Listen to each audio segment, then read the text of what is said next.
There's three sides to a coin. I want to explain that. The only question I want to answer right now is, are UFOs real? Presidents like Barack Obama and Donald Trump have publicly stated they're real, but I haven't seen them unless there's this enormous conspiracy and they hid it from the president. Is there a chance one of these orcs like Lockheed Martin is potentially hiding information from you by aliens? It's very possible. We seem to have a belief that president or the prime minister knows about these things, and that's not how it works. They look at presidents like, that guy's got 4 years. The people that really have power, the military-industrial complex. A shadowy government free from all checks and balances and free from the law itself. you have private corporations which have more money than the agencies. Bureaucrats that have higher secrecy level than the government. The disastrous rise of misplaced power exists. There is object that flies in the sky that have been picked up by a military instrument and they don't know what they are. Our governments, they don't know all the answers. So how do you tell humankind a fundamental aspect of what it means to be human? Do you believe that humanity is ready for disclosure? This next podcast is with Jeremy Corbell, who's an investigative journalist. And we talk about one of the topics that fascinates me the most. Are we alone in the universe, UAP, and all that mystery? If you like what you see, please hit the subscribe button. And also, if you have some suggestion on who you would like me to interview, let us know in the comment section or send us an email.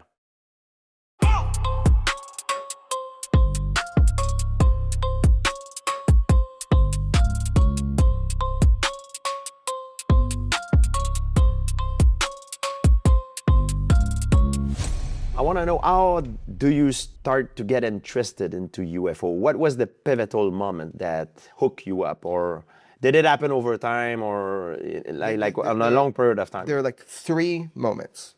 So one is I was 13 years old and I heard Bob Lazar on the radio. Bob Lazar came out in 1989 on the news with a man named George Knapp. Bob Lazar said something no one had ever heard before. He said, "We have 9 flying saucers at Area 51, and I was tasked with reverse engineering them." That's how people know the term Area 51. So that spiked your curiosity. That immediately made me realize that if Bob Lazar was telling the truth, then distance no longer matters. And every time you look at the stars, and every star is a point of light as a sun, and most of those suns have orbiting planets, but they never come in here. That was the common wisdom. But if Bob Lazar was right, and it was not a reactionary propulsion system, like rockets to roller skates, push out the back, go forward. Instead, he said, you're falling. After that, when you heard that, it spiked your curiosity. But what happened after that that convinced you? Right. Is there a moment that convinced you right away, or is there it took a lot of time, accumulated evidence? It's cumulative, but there are 3 things I said. So that was one, right? Spike the curiosity, Bob Lazar. You say spike. Yeah, spike. That's a good word. Spike the curiosity, because it wasn't weaponized yet. Yeah. Spike it, okay? Then I just go on with my life, and I keep it a secret that I'm interested, because back then people say you're crazy, right? Yeah, if you show interest in the topic, it will discredit you. And I was interested in girls, I was interested in cars, I was interested in jujitsu, I was interested in experience, animals, dogs, I love learning. But as I start doing my art, my friend gave me a video camera for my wedding, and I had never filmed anything before. But the reason he gave it to me, I was just talking with your filmmaker, and I realized why he gave it to me. His name is Jeff Murad. Shout out to Jeff Murad, by the way, a friend of mine since high school. All my movies are filmed on that camera. So he gave it to me, and the weirdest thing happened. That camera became a passport for my curiosity, like anything I was curious about. I learned very quickly, because they were filming me for a documentary about my art, and I watched them film me, and I'm like, dude, what you're doing is cooler than what I'm doing, making installations and art installations and paintings. I don't even know how to draw a stick figure. I go, I want to teach me this. So the whole time they're filming me for months, I was obsessed with learning how to use this device. Yeah. Okay. I didn't know what it was going to do for me. Okay. So the second thing that really started, I said, there's three. The second thing is I pointed that camera at a family member and they told me shit they had never told their own daughter or son, my dad and my mom. So I put it on my grandma's and they told me shit that was so big about our family that they had never told even their own daughter or son. So I'm sitting here thinking, this camera is a passport to my curiosity's ability to learn. And I go, holy fuck. And it's a piece of evidence too. Well, it's evidence, but this object, when I pointed at you, they told me stuff they've never told their own family. Oh, I see. And I thought, this is powerful. And I thought, how do I use it? And then I thought, well, what are you interested in? And I go, well, the only really question I want to answer right now is, are UFOs real? And I said, how do I do that? So I took that camera, and the first time I pointed it at somebody about UFOs, actually, they didn't talk a single word. You can actually see this in this movie that's coming out. They said nothing. For the first time I turned it on for like UFOs, nothing. Okay. They ghosted me. It was hilarious. But that changed, and it changed for about 7 to 8 years. Okay. So that was the second thing that got me into the UFO thing, was that I had a passport into the unknown. Yeah. I wanted to use this powerful weapon of a camera, my passport, to find out if UFOs were true. Okay. Okay, I see. That's what I wanted. I didn't know how or who to point at or how I was going to go about it. And sure, I pointed at people about you. I didn't want to hear their story. Okay. I wanted to know if they're real. You were on a quest. Yeah, I was on a quest. I wanted to know, was Bob Lazar telling the truth? Okay. That's what I'm so dumb. I thought that was the most important thing. First of all, It is. I agree with you. Like for the record, he's telling the truth. I'm telling you that flat out. Take that forever you want.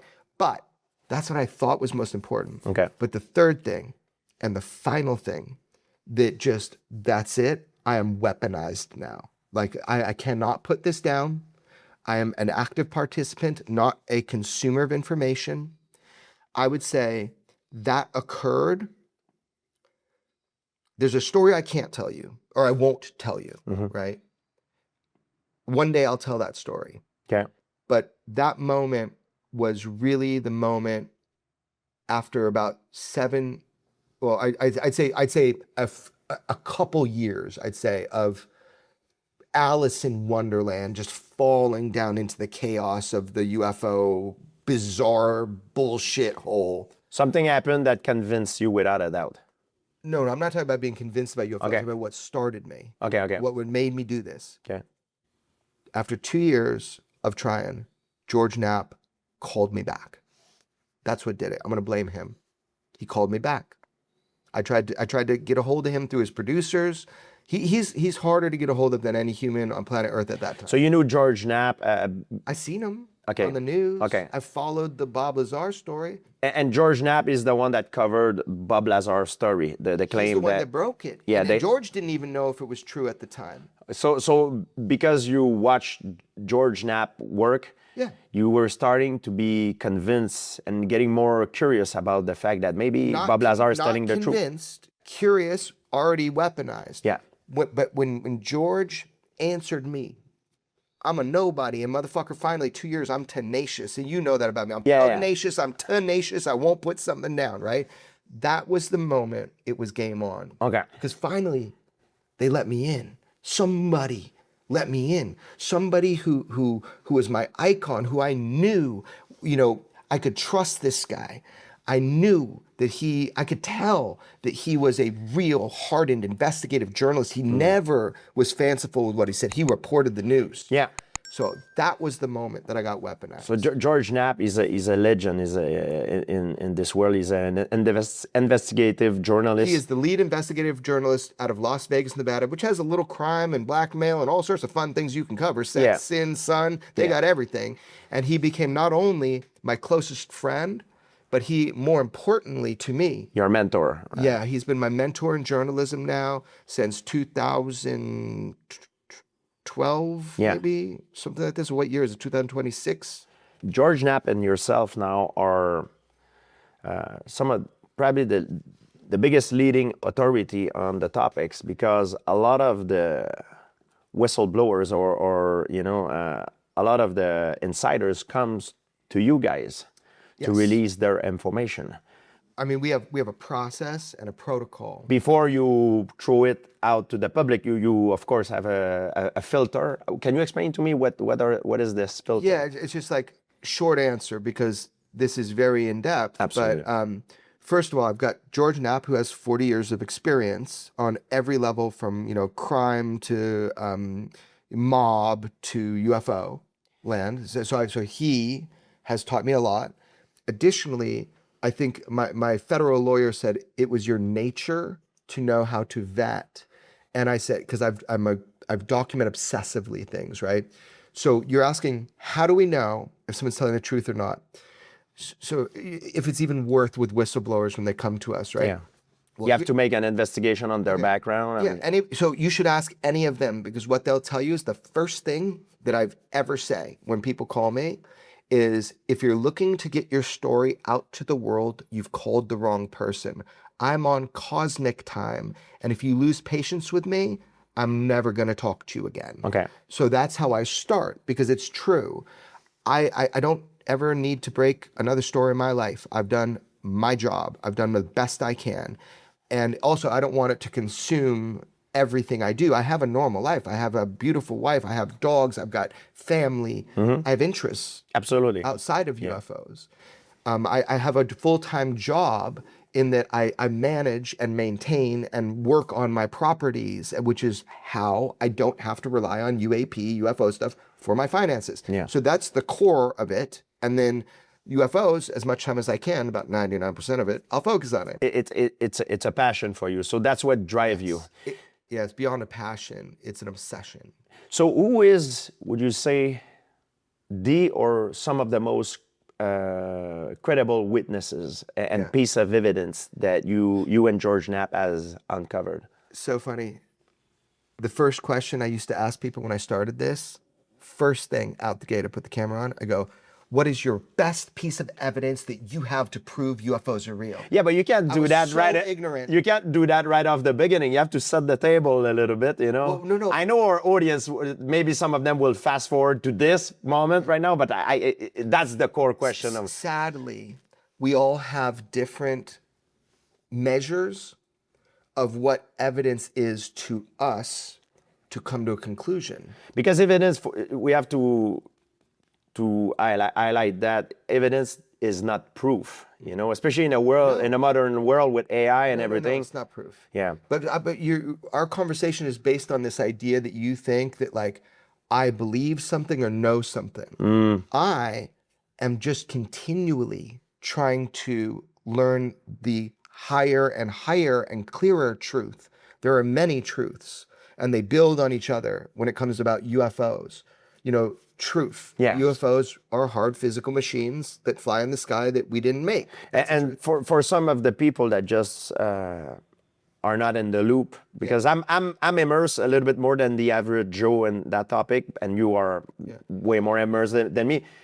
Presidents like Barack Obama and many other world leaders, Donald Trump, have publicly stated already that there is object that flies in the sky that's been picked up by a military instrument, and they don't know what they are. Right. Like it's a public, and if they're not, just to put people up to date, I'm sure you can talk. Like consensus reality, as we talked about before, it's got to catch up with the actual reality. But here's the deal. You asked me, why does it look like, George and I are at the center of the whistleblowers and the footage and all that stuff? Like, a lot of people make conspiracy theories about it. And the easy thing to say is we're being fed disinformation, or I'm CIA, George is, we're controlled. It's sad to me because that happens to be absolutely false. So, but it's an easy way to dismiss what's right in front of your eyes, which is the fact we work our asses off and we're providing the best evidence we can within our confines of national security and not hurting the nation, where, by the way, I live. I fucking love America, okay? I'm a patriot. So with that said, trust is never given. It's earned, but not one time. It's earned continuously, every day, every second, every action for eternity. Once people realized that I am worthy of their trust, they started spreading the word within government, within intelligence agencies, within whistleblowers, within people thinking about coming forward. So that's why they comes to you. You and George Knapp are the one that get called when someone want to come public with that type of information. Not always. Not always, but a lot of them have, like, they don't come to me, or they will go to you because I put my face out there. I can't take that back. My email, oh my God, you could find my email in 2 seconds and find it. I do that intentionally.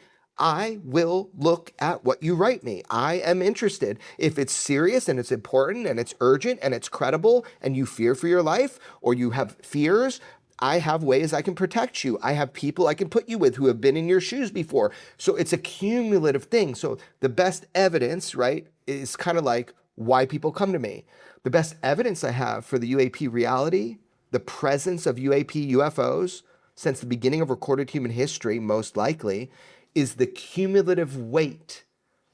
Ignorance is the only reason people haven't arrived at the understanding that we are not alone, that there are non-human intelligence engaging humanity, and they've been here a long time. And it's not like ignorance like a bad word. Yeah. You've already been told, you just haven't heard it. And so the thing is, you have to go look, and what makes you look is a question. You haven't been weaponized. My job is to weaponize you. Give you the data and the information. And no, my job is to weaponize you. My job is to, my self-proclaimed job, it's not a real job, you don't get paid for it. My job is that I would like you to be as curious as I am, because you're going to find out something that I don't know and tell me, and now we're in this together because I learned something new. So same thing with why whistleblowers come to us, is because I have demonstrated trust, I have demonstrated integrity, I have demonstrated the ability to tell secrets by keeping others. When I give my word, it is my bond. It is the only thing I have as a journalist, and George Knapp taught me that. And also, George Knapp taught me, you protect sources and witnesses, especially if they don't protect themselves. Fundamental of journalism. So I got thrown deep dive into journalism. I never studied it in school, but my federal lawyer says it came naturally to me. Yeah. So thank God. I might not be the person that people like. A lot of people seem to not like me in the social media world, fake world. But they don't know me. And also, I'm what you got. I think there's the stigma attached to it that is still there, less than it used to be. Of course. Because now a president and world leaders have come public and saying that there's really a phenomenon, but we just don't know what they are. That's the part of why the secrecy is still maintained, is because your government, our governments, Canada, US, the Five Eyes Alliance, they don't know all the answers. So how do you tell the American public the fundamentals? Because there's going to be 1,000 follow-up questions within seconds. I see. So if you don't know all the answers, how can you tell the first one and look like vulnerable? But there's a way. I think, I think it's okay to not know all the answers. Me too. But I think it's wrong to lie about that topics, because it's a crime against humanity. And then one of the reasons I really admire your work is that, I really respect that. You take a lot of risk, but you truly believe that our government, which is Canada, US, or it could be any country, that the leaders are aware of more information that they let people know. I am not against government. I am not against intelligence agencies. I am not against secrets. What I am against is holding back from humankind a fundamental aspect of what it means to be human. And what that is that we are not the only intelligent and advanced species here on Earth. If we go back in time, because this phenomenon is, for some people it's new, but goes back thousands and thousands of years. It's been, the way these things move in the skies, it's been described by many people in history. If you go back in time, they were seen as gods, or shields of fire. Yeah, Ezekiel, you can go in biblical time. A wheel within a wheel. Exactly, or Enoch, the book of Enoch. The Fatima, experienced the miracle of Fatima, if you look at it through the lens scientifically, and you look at the testimony of the people that were there, it wasn't one event. It's incredible. And Jacques Vallée has done a great breakdown of the miracle of Fatima in relation to viewing it through a scientific lens of UFOs. Yes. Amazing. He did that, yeah. There's also Christopher Columbus has an account of a UAP Straight that up. I think comes out of the water, and it's in his diary. I mean, there's a lot of anecdotal stories about it. It's And not anecdotal, that's witness testimony. Witness- Anecdotal is different. It's interesting. So I find that to be evidence. So I believe that visual video, like military footage, is evidence. I also believe that your testimony to me is also evidence. So it's not anecdotal. They're telling you, a lot of people, I saw a spaceship and there were beings that I interact with. That's not anecdotal. That's witness testimony. So that's why when we put people in a 12 panel to decide if you're going to live or die, through the death penalty, witness testimony actually has value. And I think people forget that. I want to get back to that a little bit later, but it's true that if you look the way they interpret their experience back in the day, they were seized as gods or demon or angels, right? The UFOs. Exactly. Now people maybe are less religious, especially in the Western hemisphere. And now it's more science-based. Now they're aliens. Yeah. But that's our interpretation, right, of the thing. Yeah, they weren't saying that back in the 1400s when there were sightings of UFOs. They weren't calling them aliens. Like a flying chariot, Bhagavad Gita, Murabahata in India. It's described as they didn't have the word to say spaceship because it didn't exist in their mind, So you're bilingual and you have one word in one language for an apple, right? How do you say apple in French? Une pomme. Pomme. Okay, Yes. so that's a fucking apple. Okay. Yeah. So in American English we say apple, Yes. pomme, apple. Does it change the object? No. It doesn't, does it? No. UFOs, angels, That's right. demons, gods. Maybe that's what we're looking at, but this is above my pay grade. Ask your priest, ask your scientist.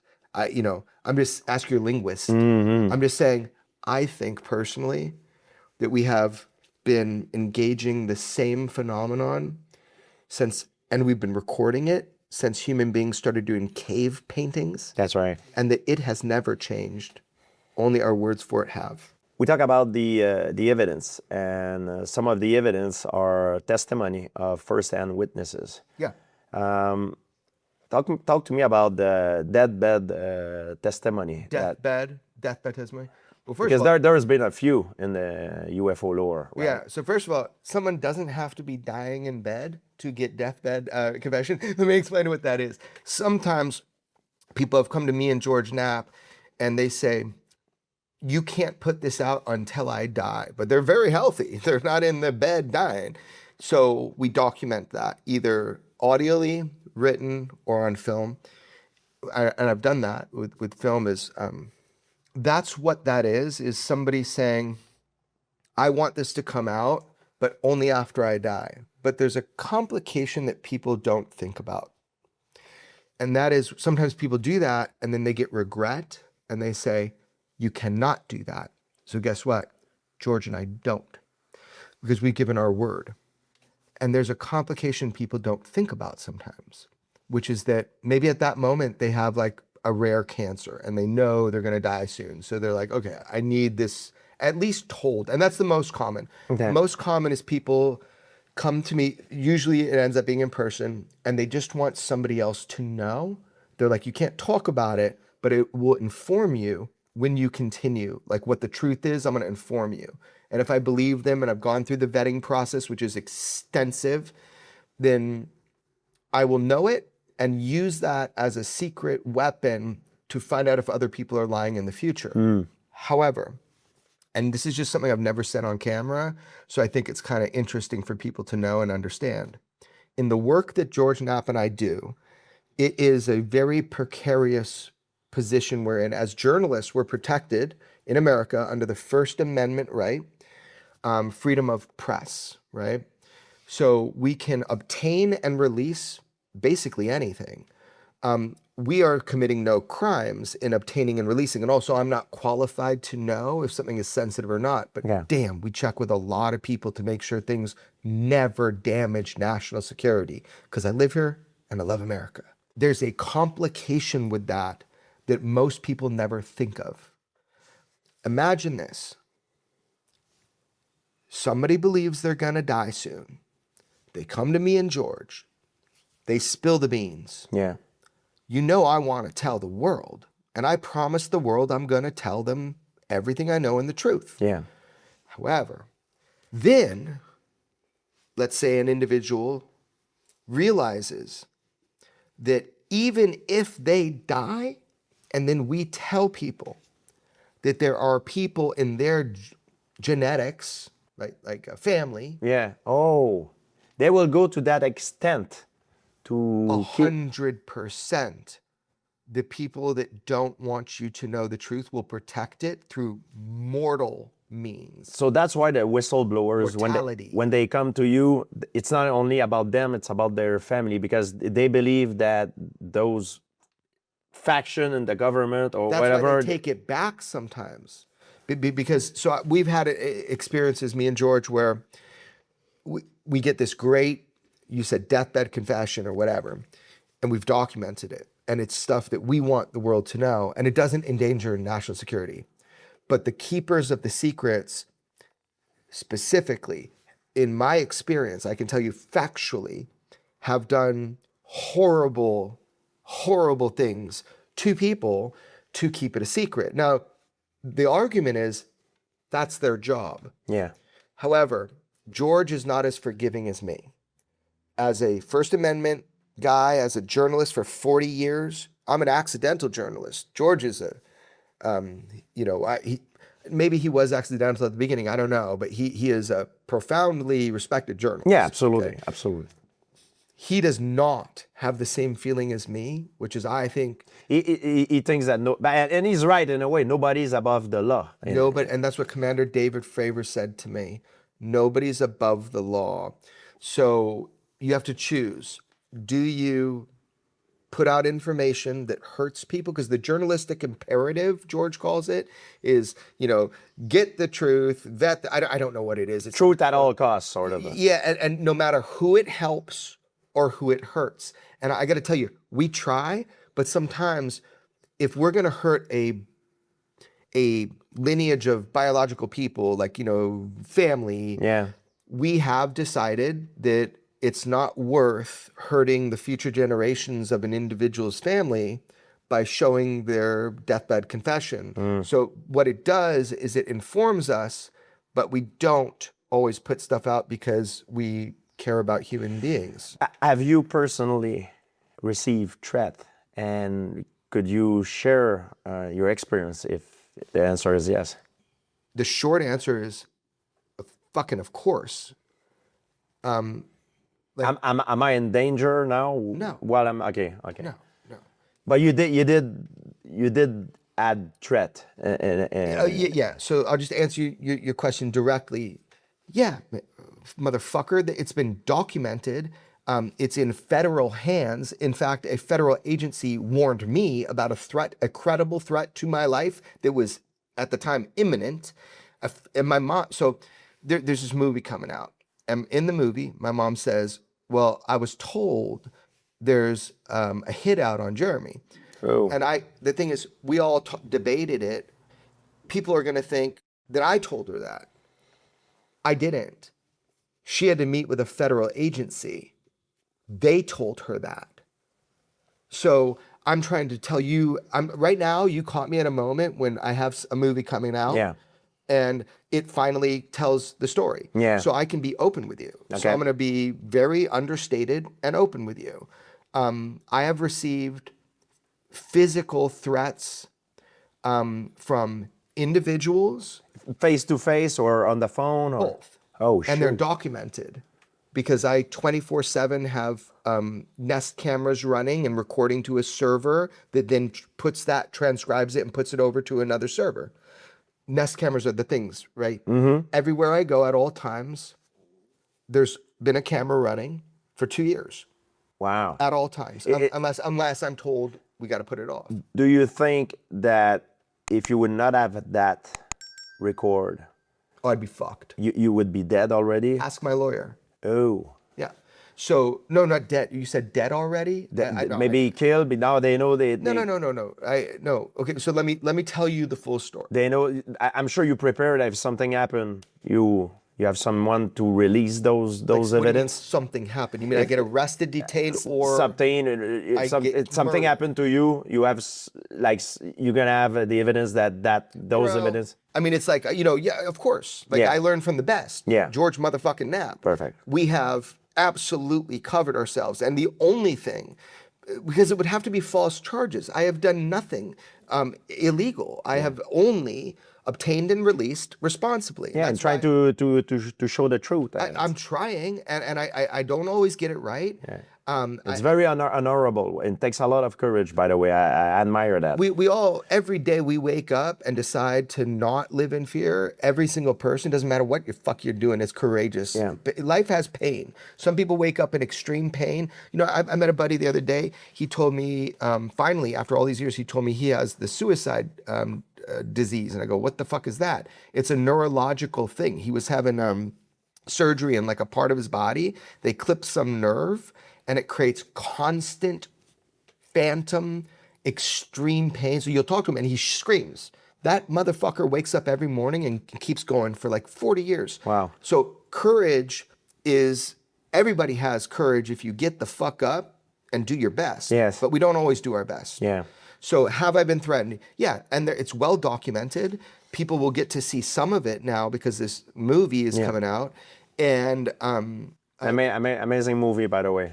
Thank you. That's crazy. Yeah. Very informative. I mean, people will understand what you go through. They'll understand more, and that'll dissolve, I hope, the conspiracy theories, and then allow them to look at the evidence that I've provided and not try to bullshit about me. But do you think also that if you want to quiet someone, yeah, of course you can kill it. You can threatening him. You can kill him or threat to kill the people he loves. That makes a lot of noise. But could you also discredit him? Yeah, discredit. Discredit him. Have you seen things like this? Individuals that were telling the truth, that you believe they were telling the truth, and got discredited. 100%. It happens to me every day. Huh. Lies are told about me every day. Could you share the name of those individuals that you believe that happened to them? I've given a list to the Department of Justice, of all the threats and everything. Yeah. So here's the deal. Just let me back up 1 second here. Because I'm reporting on a national security issue, there is a lot of interest by intelligence agencies. So first thing they do is they try to, where you don't know, but they try to ingratiate themselves into your life. They become your friends. So like after like 4, they don't tell you they're agents. You find out later if you're an investigative journalist, right? You find out later. So I've had a friend for 4 years from Wright-Patterson, just a big UFO fan, until the moment I was at a hard time in my life, really emotionally difficult. One of the worst moments of my life is shown in that movie you saw. Yeah. I didn't want it put in there. Yeah. But everybody said, you gotta let people see it. Yeah. I'm like, okay. I feel weak. Because I was. At that moment, I was very afraid. There's no shame. We all have moment of vulnerability. that's And why you I said- sharing it, it was, Fine. it's very good of it. It's fine. I hopefully it allows other people to know that, that it's okay, right? So anyway, I'm going to explain to you the steps of what people do. So 1, they ingratiate. They tell you, they flatter you. So whenever someone says something nice about me, it's sad. It's really fucked. It's sad. I get on guard because I've had to live my life very differently since 2017 and before that. So basically, 2017 was when the New York Times. Yeah, came we're out. gonna go back to that. It's important. But I'm just asking me personally, and I want to make sure you understand this. So 1, people ingratiate. They don't have what I call badged contact. They just come into your life. 2, if that doesn't really work as a method of influence, then what they do, they play nice. They say, hey, this is the truth now. We just want to know, like, when you're going to do something, just give us a heads up before you do it. They reach out to you to tell you that.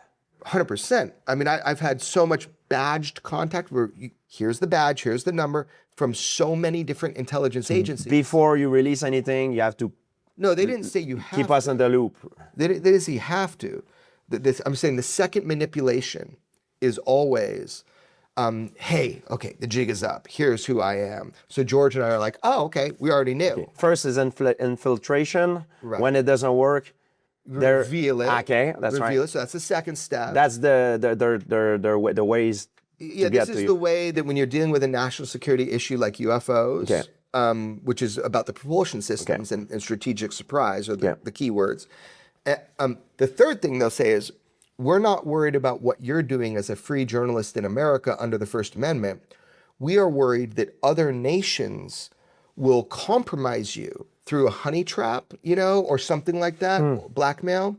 Then they will be able to access your computers. Maybe if they don't do the trap, they'll maybe be able to access before you vet it as a good journalist. Because a lot of stuff we don't put out, 99% of stuff we don't put out because it could be dangerous to national security. Okay. So it's like, then they tell you, right? They tell you, well, we're worried that other nations are going to compromise you or get access to your technologies. And before you can vet it, they'll know about it. So they're saying that in a way to be nice, to protect you. Do you believe that, or do you believe it's for their own interest? My lawyer says, Sylvester Stallone said in some movie, DTA, don't trust anybody. So do I believe it? Not for a fucking second. Not for a second. But hold on. There's 3 sides to a coin. I want to explain that. So let me just finish this. So now you got somebody saying, not only, okay, this is who we are. Next thing they're saying is, we want to protect you, right? Because other nations. Then if that doesn't work, they say, we want to pay you. Really? Straight up. And is the amount of money is $10,000 per. That's if you look it up online. Yeah. Typically with Department of Justice, if you're like a source for them, they'll try to pay you money, or it's a transactional thing. And just a curious question: those people that comes to see you for that reason, are they like described sometime in the lore as men in black? Are they wearing black suit, black tie? And well, if they got to be professional, the. No, of course. Yeah, but But there's a lot of story that's around look. the legend of the men in black. We'll talk about that separate. Okay. That is a real thing, and we'll talk about that separate. Okay. But like when you have like CIA guys will come in their street clothes, but with badged contact, right? Where they show you and talk to you. It's typically, in my and George's experience, it's street clothes. Okay. Even the feds, they don't want to so when I'm talking Department of Justice, FBI, by the way, this is not like, I'm not talking about like one interaction. I see. This is like, for George, 40 years of interaction. Mm-hmm. For me, it's been since 2012. I'm just explaining the ways it works, okay? Then you've got people that will want to pay you. And now why do they want to pay you? You're not going to give up sources. So they can't blackmail you. They can't trick you. They can't enroll you because you don't take money. As a journalist, you want to be a free journalist. Yeah. What would happen if I, first of all, I'm financially fine and I've made sure of it and I continue to make sure of it. But if I was desperate, that's how people get caught. So those agencies are the one that comes to see you and say, I ain't done yet. Check this out. Okay. So you got agencies, right? Official. Then you have private corporations which have more money than the agencies. Like Lockheed Martin, Northrop Grumman. You just name them. Huge, powerful corporations interested in maintaining their dominance technologically from some of the derivative technologies of these things. So then they can get dirty. What they can do is they can send any hired motherfucker to do anything, be your friend, threaten you verbally, write you letters, send you pictures. of you, get your phone, send you pictures of you when you're standing somewhere. That's happened to me. Really? Yeah, in a congressional setting, that's happened to me. Wow. And then they can blow out your tire. So these things can happen. Is this normal life? No, it's not normal life. Okay, so you've got private contractors who actually work for intelligence agencies. The real game that I've experienced is no one's going to tell you if they're going to fucking kill you. Ask George Knapp. He's had more death threats than anybody I've ever met. He seems pretty relaxed for someone that faced so many threats. He dropped his last fuck a long time ago. Yeah, not care. So check it out though. I'll walk into his news station and I'll see a big poster with somebody's face, and the whole station's like, careful. Law enforcement is there. This guy's saying, I'm gonna kill George Knapp. This is how I'm gonna do it. And we walk by this little poster, and George goes, "Oh yeah, that was just this morning. Let's go." And he doesn't care anymore. Let me ask you a question. Maybe George and yourself. Every time you take your vehicle and you're about to turn the key, how do you feel stressed a little bit, or when you push the button? Like, So- I would be stressed. Okay, so I got to a point where it was so painful because my mom and my wife were getting threats. And also, by the way, you could also just have like fucking crazy people. Yeah. Just fucking crazy people that have nothing to do with any of this. That's right. Right? But when you get a federal agency coming to you and sitting down with your family and you're discussing an urgent and credible and imminent threat, it changes the way that you, like, I haven't been able to make new friends in years. It's very hard for me to make new friends because I don't know. And it's not a good way to live. So recently, what's happened, George sat me down, or we sat down together. It wasn't like he was lecturing me. He was helping me. We sat down and we talked about it. He says, I've been through this. And he goes, it's going to eat you alive. And he's like, fuck them. But nobody's going to tell you, because he knows some of the direct threats. He's like, nobody's going to tell you if they're going to kill you. They're going to just kill you, and you'll be dead. Like you always make the joke to me, I'm a tough guy, but I can't run faster than a bullet. Yes, right. It's the same thing. So what I realized is the true threat is never physical. The true threat is that they will penetrate your consciousness and stop you by making you fear the potential of non-existence, or the potential that somebody you love is going to be harmed. Oh. And that is the biggest thing you need to defend against, is the subconscious infiltration that pauses your momentum. Or maybe they're gonna try to create evidence, false evidence that you've done something that you never did to discredit. That is exactly why I have a methodology that I have replicated diligently since 2012 without a single break. And my lawyer knows what that methodology is, and he's never seen it before. Another way that I discussed with your friend Bob Lazar, would be to perhaps poison an individual. As he got poisoned, his mind changed. He developed some kind of hysteria, and he lost all credibility. Yeah, but that was by design. So Bob, they came after him very overtly at times, and then covertly as well. And it's really hard for people who weren't there to understand that. And I wasn't there, but I've talked to everybody over years without believing. I wasn't about believe Bob. What happened? Yeah. I now see what happened to Bob, and this is why he is so anxious when I put out my film, because he thought he'd be attacked. And now the new domain, by the way, the new warfare domain for keeping the truth from you is social media. That is the new battlefield. If you go to anybody that works in disinformation and project protection, in the government, any intelligence people, if you can get, CIA to explain to you a little bit about what they've developed over the last 10 years on social media, it's profound. They caught up. There are massive campaigns because this is an information war. So UFOs is a war of information. There's people that don't want you to know something until they tell you because they choose to. Mm-hmm. And one of the ways to fight that war, the most effective way to fight that war, is through new media, social media. So they have mastered it now. Mastered it. People are paid who are online, for example, but that's like low bar. They have bots. They have a ton of shit. It's amazing. Yeah. So there's also, I'm sure, a lot of guys that perhaps comes to you that works for those agencies or those organizations that their goal is to discredit you. Who is in control of those organizations? Is it because the government, for example, in the United States, come and go every 4 years?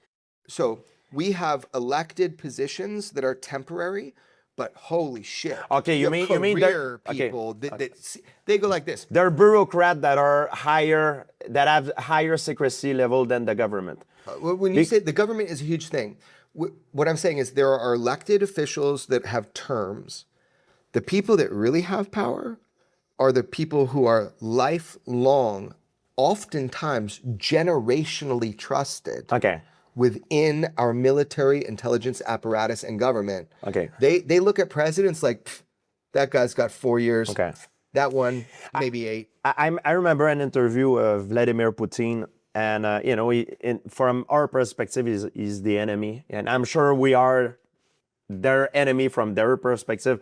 But he's saying something like, every president has good intention when they get to power, but then once they get to power, there are guys that comes sitting in front of them with a suit and tie similar to mine, and they're been told, okay, you're gonna do this, but you're not gonna do this, and I'm like, was he talking only about America, or he's talking about the president of the United States? Yeah, I mean, yeah, he's right about that. There's a video online of that, and it's on YouTube. Yeah, obviously, he's right about that. It's probably right, but not that everybody comes in with good intention. I disagree. No, but I mean, or illusion that.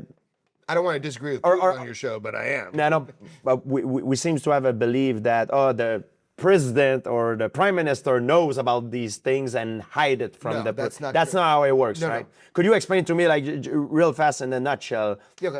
how because nobody really knows how it's believed that this system works? Yeah, that broke my heart when I thought the president had clearance to everything and then would be told everything, and that's not the case. In fact, George and I know some of the people who their job was to brief the president on the UAP thing, and I asked at one point, why did you tell them about this? And they're like, no. And I go, why? He goes, he didn't ask. So you have to, if you don't have the curiosity, you're dealing as a U.S. president. If I would be elected, bro, that would be the first thing I would do. Like, go into the UFO books and where are the aliens if we have in fact Do you know what the first thing President Clinton did, and he's admitted this on Jimmy Kimmel, you know the first thing he did when he got into office? No, he has 2 questions. He got a guy named Webster Hubble. That's the guy's name. He says, I want you to find out 2 things for me. What's up with UFOs? And who killed JFK? Oh. Don't trust. Go play back the tape. Okay. And what happened? Unless I got hit in the head, I got a wrong memory. I believe he said that. And Webster Hubble went to find out those 2 things. And they fucked Webster Hubble. They fucked him up. Look it up. What do you mean? They kill him? Well, no. They didn't kill him. Ask George. George is a political guy. He knows a lot more than me. People can go and look it up. But basically, here's the deal. He didn't get the answers. He didn't follow up. He didn't try to dig. He followed up big time, and so then there's a point where he says, on camera, they could have lied to me, and it wouldn't have been the first time that a president has been denied information or lied to before. I think he said it on Jimmy Kimmel. You should look it up. Interesting. It also mirrors the last sentence of Obama when he picks up his drink and he's doing his coffee or whatever. He goes, Unless there's a big conspiracy or something. The president are not the one pulling the string, and there's non-elected official bureaucrats that are on top doing it. Yep. Do you have whistleblowers that have come to you from other countries? Is it this phenomenon is only in the United States, or it's in each different countries, or is there countries that are merged together or have an alliance on these things? Yes. So there's something called the Five Eyes Alliance, which is 5 countries that includes Canada and America. Oh. And that is an agreed alliance that deals with a lot of global topics. Canada, U.S. Canada, U.S., UK, New Zealand, and Australia. Oh, interesting. 5 countries. It's called the Five Eyes Alliance. That's right. There's also the Five Eyes Materials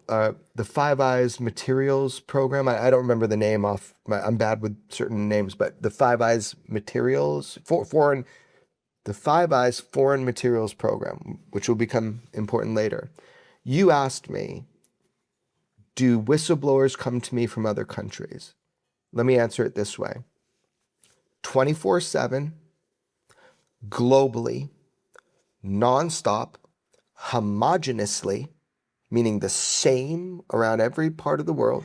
I am getting reports of UFOs 24/7. If we open my email right now, you'll see them come in, bang, bang, bang, bang, like a slot machine. Even from the political adversaries country, like Chinese or China, really? Less from China because of Iran or like, for example?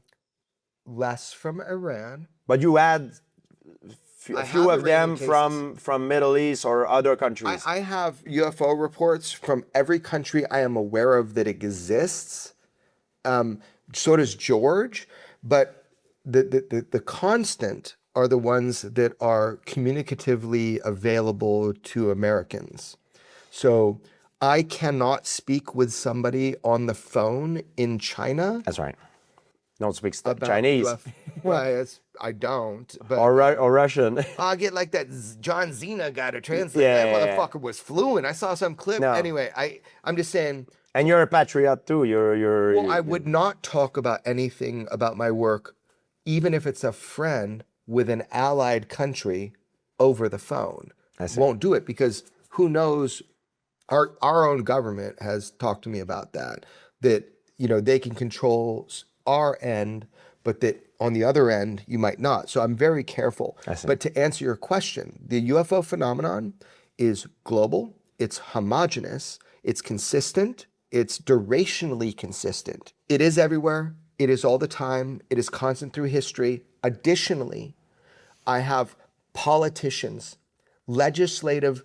I have people that literally write the laws in other countries that want to know how to replicate what we've been doing in America with these fucking UFO hearings. It's highly compartmentalized in the United States. We know that there's different interests and different governments for that topic. Is there a secret arm race to back engineer these things? Right now we're ahead. But with the developments and the leaps of artificial intelligence and the ominous AGI that is coming, that's actually already been created, the ominous AGI that is coming, we are in a precarious situation. Because right now, the United States is ahead in material science and power. Yeah. The 2 things that I told you were important at the beginning. And that's by design. Like, we worked hard at that. Okay.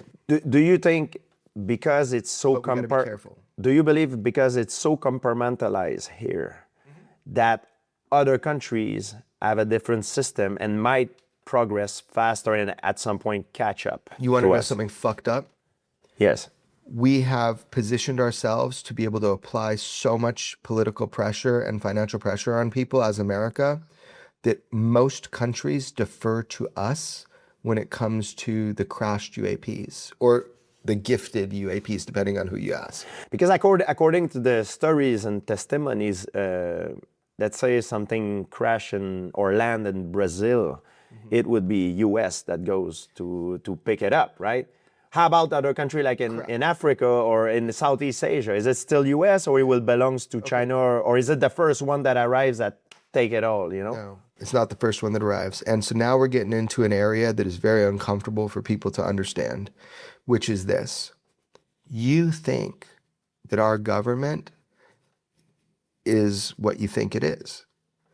There is a separate entity that is embedded within our government that... Like a private sector, sort of.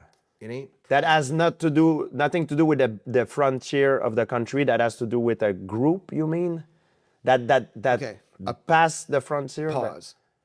I'm going to tell you a parable. Like, I'm going to tell you a story. Okay. Believe me or not, to the best of my knowledge and informed opinion, the government is not one thing. There are many parts to our government. It's like a Swiss watch. Yeah. There's hundreds of thousands of components that seem to work together to tell you the time. Underneath that, there is a long-standing architecture about UAP, UFOs, that has been protecting certain aspects of it. They are above the law. They are not living in it's. If you've watched the TV show Stranger Things, it's the actually I'm doing it right now. Yeah, you are, yeah. So it is the upside down. There is a whole world that is occurring right now that you... Do you believe there's like a different faction that are sort of in war with each other for knowledge and Yeah, I'm telling you a parable, meaning it's a story that represents something true.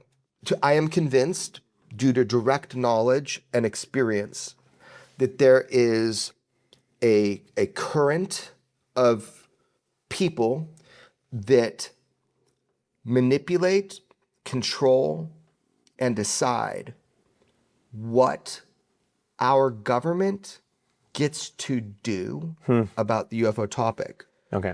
And it's scary and sad, but I'm glad there's an adult in the room, because I've been debating that. Is there any adult in the room? I don't know. So if Trump wants to say, if Obama wants to say, aliens are real, full stop. Okay. And then, but we don't got, underground bases at Area 51 that hold them, or whatever the fuck he said. Okay. And then if Trump wants to say, my buddy Peter Ducey is the reporter on the plane, and Trump says, Obama said something classified and he shouldn't, but I'll help him out. I'll get him out of trouble. That's fucking what he said. That's fucking what he said. Yeah, he said that. Yeah. Can you imagine? And he tweeted something very crazy recently. Yeah. Can you imagine immediately he's like, oh fuck, did I just tacitly admit that aliens are classified? And then the White House comes out with an announcement. We're going to look into this and we're going to fight for this, and God bless them, because here's the deal. I think they might, but you think they might announce something that I'm not even disclose the truth? No, they don't know the truth. No, but at least they will, without a doubt, saying, hey, we've been visited. And I am not a fortune teller. I have no crystal ball, and I don't give a fuck, because we're going to do it anyway. We're going to do our best anyway as a population of people. Now, here's the deal, man. I believe that I know that there have been presidents who have wanted to be the disclosure president, and they've been stopped. They want to tell us, but the second they do, it's going to provide a lot of questions. Yeah, of course. And also what they're up against. Yeah, they get a briefing when they become presidents. And the briefing is not about aliens. The briefing is about how this actually works. Okay. So it's there must be people that knows pretty much the whole picture. If you were given an opportunity to interview someone who is under the truth serum and can't lie, dead or alive, pentothal. Who would it be? Sodium pentothal, dead or alive? Dead or alive? Alive, who would it be? Because I have my answer. I think it would be Vladimir Putin. I think he knows more than the actual leaders because he was in the KGB. I think he would, and he's a fan of mixed martial arts. I'm gonna try to get him on the show. Okay, good. I'll do my best. Yeah, hey, man, if anybody can, Rush can do it. I'll try my best. So I'm going to tell you a funny answer to avoid your question, okay? Ah, Jeremy, you can't do that to me. First of all, Give me a name. I want to know. I would like to literally be on live television and have them shoot me up with as much sodium pentothal as they can so that people started trusting me on this topic. Yeah. Because I have fought to try to tell people the truth as I know it, and I don't know the whole truth. But I just what I do tell them. I think you know a lot more than you pretend to. Like I think you know a lot more than you give. We all know. You would be interesting. I think you would be maybe one of my first choice. I will. Oh, no. And I will insert a truth serum and get you under an interview. I'll do it, Willie, because I want to. I want people to trust if I tell them something, because sometimes I have felt like my life depended on people trusting me. Yeah. So that's my funny answer. Okay. And now the kind of more honest answer is I don't want to have to do that. I want them to tell you the truth on their own. I understand. I don't give a fuck. I want them to stand up and tell you, this is what we know about UFOs. This is what we don't know about UFOs. I want them to tell you why it has been kept secret. Because, dude, it's amazing. Our government has done such a good job at like protecting the sovereignty of America and parts of the world too. Yeah. So we're not perfect, but it's what we got. I'm not perfect, it's what we got. So I would say they have to tell you what they know about UFOs. They have to tell you what they don't know. They have to define the preliminary determinations of language, like what they're talking about. Like we don't say aliens, we say non-human intelligence because we don't know. Yeah. Have they been here just longer than us and been hiding? Are they human from the future? What else could it be? Alien? Interdimensional? Or Atlantean that, I don't know, from an ancient civilization that broke away and sort of come back to look over us? So my favorite theory that I've developed for a long time and I've never really articulated is called the technoterrestrial hypothesis. And this is just a theory that I have from my observations of what's really going on. What is that? Is that Solarian, sort of similar to Solarian? The technoterrestrial hypothesis, in short, is that this has happened over and over throughout all time, that there's directed panspermia, that basically intelligent biological entities that have become artificial intelligence use biologics to encode data within the human DNA and help evolution to drive us with our will towards a technological end so that we can then become part of spreading that information through the universe. It's just a fun theory. What you just mentioned now really look like the ancient Sumerian creation myth. I don't know. I'm not a history or a scholar. Well, I can tell you it's very similar, very interesting. Cool. Like the movie Prometheus by Ridley Scott. Yeah.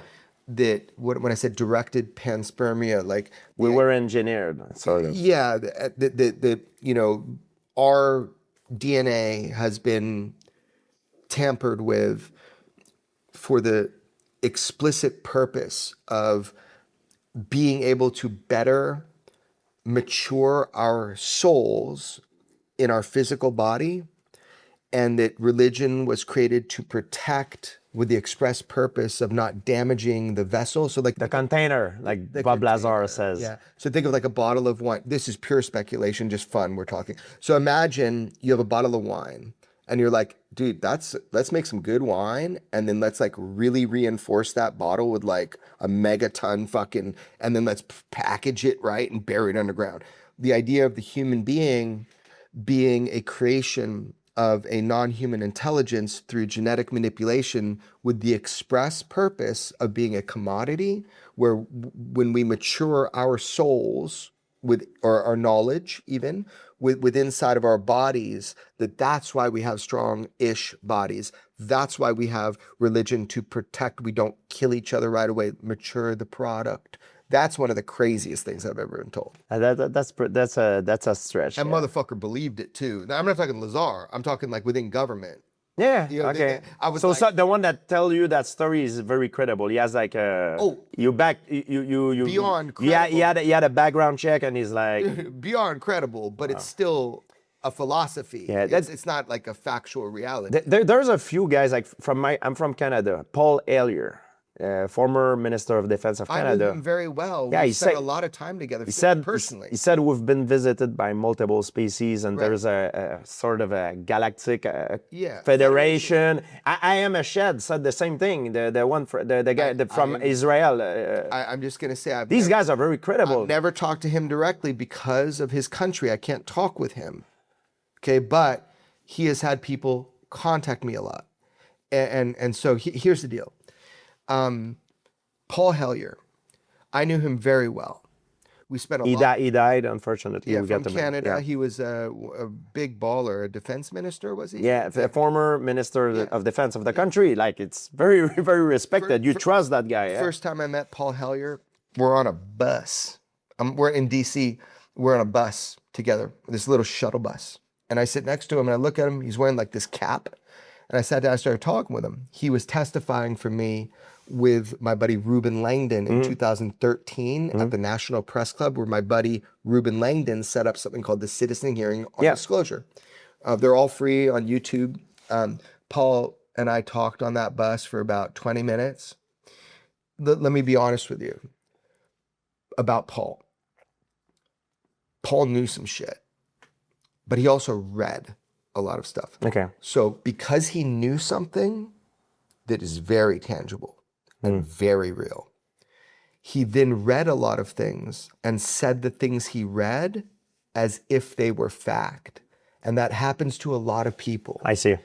But he was an amazing human being, and some of what he knew was direct personal knowledge and not what he read in books. Because people can look it up. It's available on YouTube everywhere. Paul Hellyer was a hell of a guy. He's the highest ranking guy from Canada, probably. Yeah, he is. Yeah. But then there was US, yeah. But then there is Larry Maguire, and Larry Maguire is one of your, what you call them, MPs, MPs. He is a Ministry of Parliament. Larry I'm not Maguire. sure. I have to look it Dude, up. he's a baller. Okay. So I've talked to him. I've talked to his chief of staff. That guy wrote something, and you'll like this. What he wrote is that the Foreign Materials Five Eyes program should probably be honest with the Canadian public about UFOs, because if we don't, another country will likely do it soon, and we will lose the trust of our Canadian country, of our country people. He wrote that letter, and I was able to talk with everybody involved with that letter, and George and I reported on it. Very interesting. He's a baller, Larry Maguire. Do you believe that humanity is ready for disclosure? Yeah, we were born ready. We were born ready. Are you for full disclosure? 100%. Put all your card on the table, or selective disclosure? Fuck you, you're not my daddy. 100%. I want to know what world I'm living in. This, I agree, because there's a lot of people that will not agree with that. Yeah. I believe if it's to protect the country, like there's thing I'm sure they don't want to disclose. Maybe if it's GSP. because they don't want to share with other country. But do you know that nuclear science exists?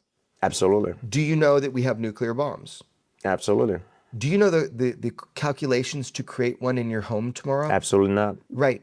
You can do the same fucking thing about UFOs. I agree. There we go. 100%. What is your goals now? What is the future project that you're working on? To continue doing the exact same thing that I have been doing without stopping at a better and more effective level. That's Seeking the truth. Exposing the truth. Thank you. You gave me goosebumps. Jeremy Corbell, I really respect what you guys are doing. I think it's Me and George. you and George. Everybody you don't know their names of.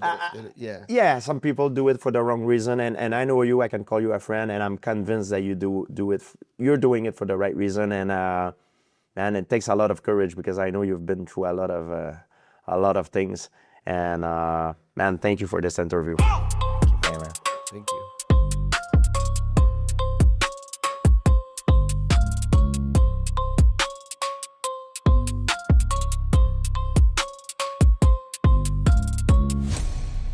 Thank you very much for watching. If you like our content, please hit the subscribe button or the like button. That stuff really helps us a bunch. Also, if you have some suggestion on who you would like me to meet or interview, let us know in the comment section or send us an email. Thank you and have a great day.